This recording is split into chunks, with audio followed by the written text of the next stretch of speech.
Hi, my name is Sebastian van der Schrier. I'm a former social anxiety disorder sufferer and I'm a social confidence coach.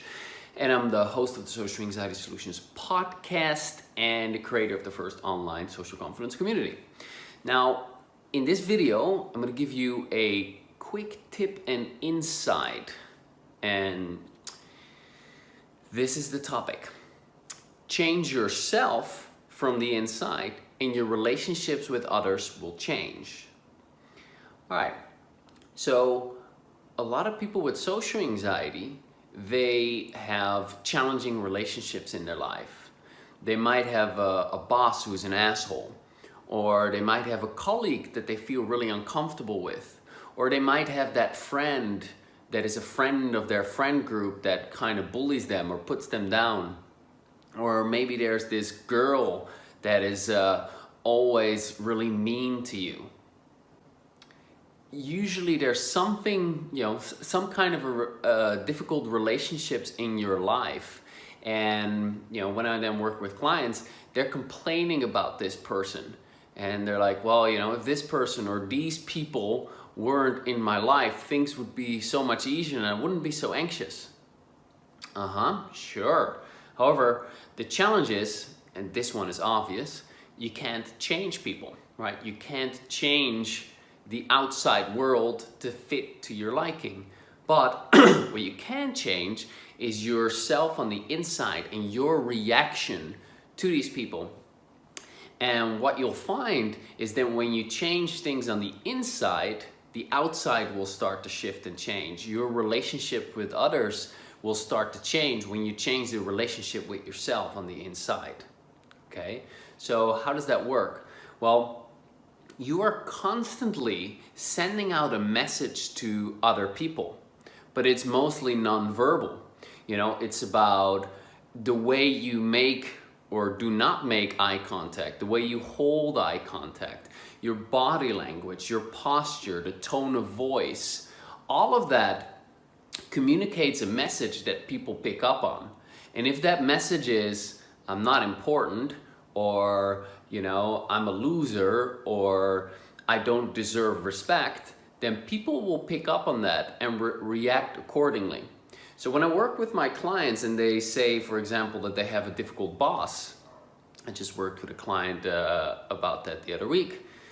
I'm like, great, so we have something to focus on. How do you feel when you think about being around your boss? Oh, super anxious. All right, let's look at why that is. And then I'll figure out, well, what is the message that he's communicating to his boss? Why is his boss treating him like shit? How's his boss treating him? Well, his boss is treating him, after some inquiry, like he's not important, like he doesn't matter. And my client was trying to prove himself, prove how important he was. So deep down, there was that belief that he's not important, he doesn't matter.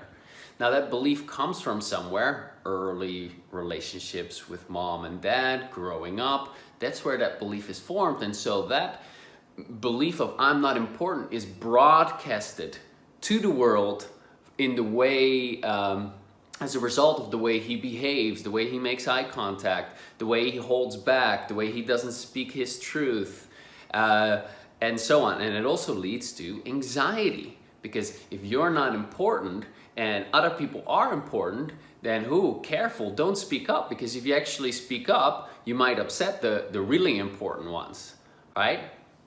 So the cool thing is, when you shift and change that belief from whatever it is for you, well, in this case, from not important to I am important, which you can quickly and effectively do using energy psychology, such as EFT or Psych-K or logo synthesis, or any of the other techniques I talk about quite frequently, especially tapping I talk about quite frequently on my channel, then internally you now no longer believe I'm not important. That doesn't feel true to you anymore. That belief is no longer emotionally hooked to your nervous system, because we've released the emotion. And then it's just a thought, it has no power over you. But you can't do that with just changing your thoughts. Oh, okay, from now on I'll just start believing that I'm important.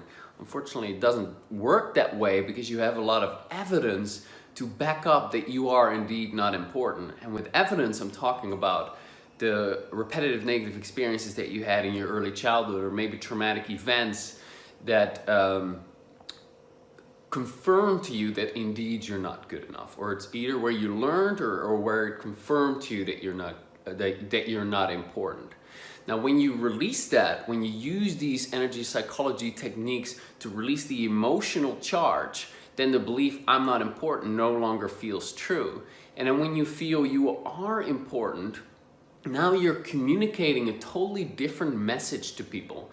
Now you're communicating so now when he communicates with his boss, what a word, with his employer, he can hold eye contact. He feels on an equal level. Instead of being hunched over, seeking his approval, awkwardly laughing at his not funny jokes, he might, maintain a normal posture.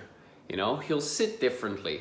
Instead of a meek, shaky voice, he can just project his voice and he can speak with confidence. And so when you communicate in that way, so when he communicates in that way with his boss will start to treat him differently, because his employer's subconscious will pick up on the message that my client is now non-verbally communicating that says, I am important. Well, someone who is important, people treat differently than someone who is not important. I mean, ideally, you treat everyone the same, but some people, right? So that's the message. So change yourself from the inside and the outside world will start to change. Shift your relationship with yourself internally, and your relationship with other people will start to shift and change. All right, hope it's been helpful for you. I offer a free social confidence starter kit where I give you the basics of tapping, the technique that I use to overcome my own social anxiety, and I guide you through an experience of it. It's nothing like deep breathing or changing your thoughts, which has its place, but doesn't really solve your social anxiety. This actually can. I also give you in that starter kit my ebook, How to Overcome Social Anxiety, completely, right? To the point where there is none of it, and you can just freely be yourself, speak your mind, have a good time, look forward to social situations. And you can get all of that on my website, socialanxietysolutions.com/something. I have no idea what it is. Click under this video or just go to my website and you'll find it there. I think the tab is called Overcome Social Anxiety for free. All right, I hope it's been helpful. Leave your comments below and I will talk to you next Thursday when I release another video like this. Subscribe, talk to you soon. Bye-bye.